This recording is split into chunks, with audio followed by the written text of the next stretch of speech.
Yesus, kau kebenaran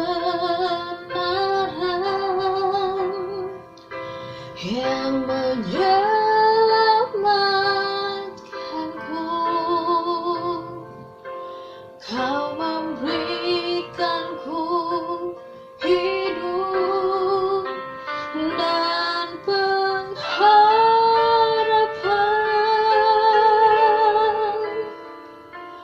Ku ikut kehendak-Mu, ku perlu anugerah-Mu, ku nyatakan janji-Ku kepadamu.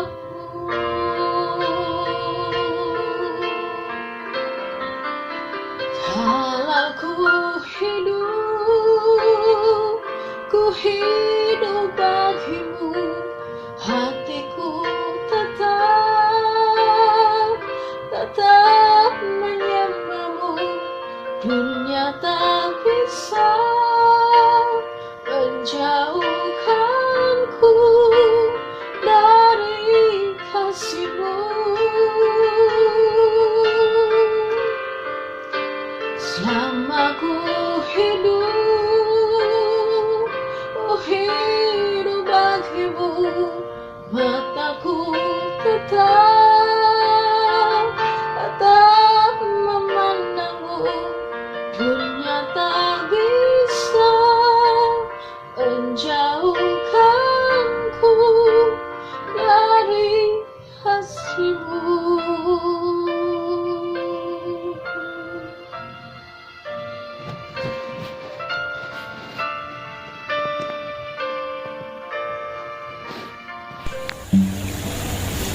Haleluya, shalom kekasih Tuhan.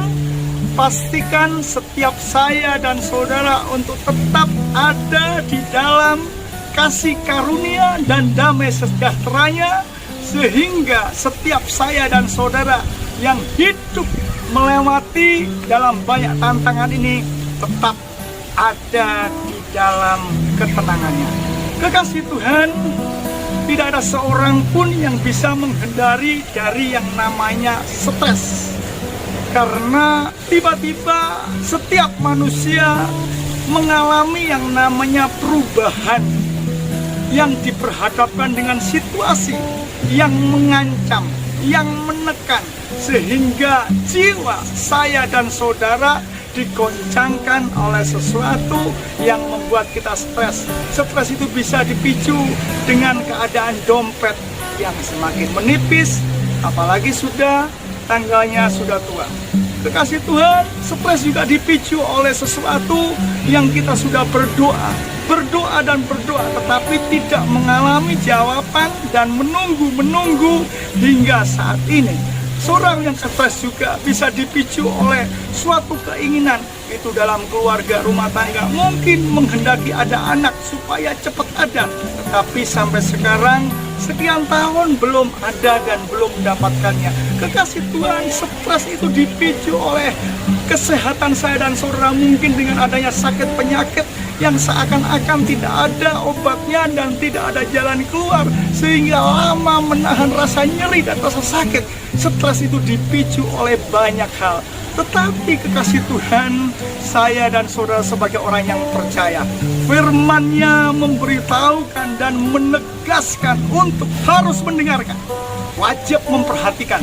Di dalam Yesaya pasal 26 ayat yang ketiga menyatakan dalam terjemahan bahasa Indonesia masa kini, Tuhan, Engkau memberi damai dan sejahtera kepada orang yang teguh hatinya, sebab ia percaya kepadamu. Hanya orang-orang yang hatinya teguh, tidak bimbang, tidak tidak ragu, tidak digeser kehidupannya oleh sesuatu apapun juga, sehingga pikiran, hati saya dan saudara akhirnya tertuju kepada yang bukan firman Tuhan, yang bukan kekal, maka stres itu akan menguasai saya dan saudara. Bersyukurlah saya dan saudara sebagai anak-anak Tuhan yang diberikan kuasa untuk menguasai segala sesuatu yang menekan dan mengancam. Firman Tuhan menyatakan bahwasanya saya dan saudara diberi kuasa untuk menguasai, bukan dikuasai. Kekasih Tuhan, karena itu mari saya dan saudara melalui firman Tuhan ini dikatakan selanjutnya, sebab ia percaya kepadamu, percaya kepada yang bukan panah tetapi yang kekal, yang gagah dan perkasa. Di dalam Ibrani pasal 12 ayat 27, Tuhan Sang Pencipta langit dan bumi memberitahukan kepada saya dan saudara bahwasanya langit dan bumi dan segala isinya akan digoncangkan, akan mengalami suatu perubahan. Oleh karena itu, kekasih Tuhan, ini adalah sesuatu yang bisa mengancam dan menekan bagi manusia yang tidak percaya kepada Tuhan. Oleh karena itu, kekasih Tuhan, kita bersyukur sebagai anak-anaknya, kita ada tinggal di dalam Yesus Kristus, yaitu kerajaannya yang tidak akan tergoncangkan. Oleh karena itu, satu hal yang harus kita lakukan supaya saya dan saudara mengalami damai sejahtera, ketenangan di dalam situasi kondisi yang saat ini, hanyalah berpeganglah kepada Yesus Kristus Tuhan dan percayalah, maka damai sejahtera itu akan selalu menguasai kehidupan saya dan saudara.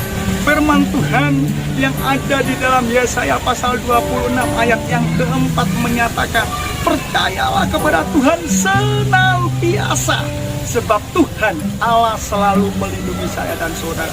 Itulah yang akan kita dapatkan ketika saya dan saudara mempunyai hati yang teguh dan percaya kepada Tuhan, sehingga kita akan menguasai stres dan tidak dikuasainya. Kita akan, saudaraku, menghalau segala hal yang membuat kita tidak tenang dan tidak mengalami damai ketika hati saya dan saudara teguh untuk percaya kepada Tuhan. Yang kedua adalah, saudaraku, yang ayat yang keempat, percayalah kepada Tuhan senantiasa, sebab Tuhan Allah selalu melindungi saya dan saudara. Saya dan saudara harus tahu bahwa di dunia ini tidak ada perlindungan yang dapat menjadi kepastian untuk melindungi saya dan saudara. Yang ada adalah sesuatu yang membuat kita makin menakutkan. Tetapi firman Allah mengatakan bahwasanya ketika saya dan saudara percaya kepada Tuhan Sang Khalik langit dan bumi, Dia pencipta, Dia terang, Dia sumber dari segala-galanya, kekuatan kesehatan ada padanya. Ketika kita percaya senantiasa, tidak ada sedetik pun untuk ragu, tidak ada sedetik pun untuk kita bimbang, maka perlindungan itu otomatis akan saya dan saudara terima. Karena itu, kekasih Tuhan, damai sejahtera perlindungan itu perlu kita dapatkan. Mari kita percaya kepada Dia dengan hati yang teguh terhadap firman-Nya, dan kita senantiasa untuk menjadi orang-orang yang selalu percaya kepada Dia. Firman Tuhan yang kita kenal dan kita ketahui. Tetapi mungkinkah ini saya dan saudara selalu memberi diri untuk datang kepadanya? Di dalam, saudaraku, Matius pasal 11 ayat 28 mengatakan, marilah kepadaku semua yang letih, lesu, dan berbeban berat. Aku akan memberikan kelegaan, ketenangan, sentosa kepadamu. Kekasih Tuhan, tidak ada pintu jalan yang lain. Hanya Yesus Kristus saja yang sanggup memberikan damai sejahtera, yang sanggup memberikan, saudaraku, perlindungan. Dia memberikan ketenangan karena Dialah Tuhan. Yesus Kristus, Tuhan saya dan saudara, yang menjadi penyelamat sampai dalam kerajaannya kekal, memberkati setiap saya dan saudara. Haleluya, amin.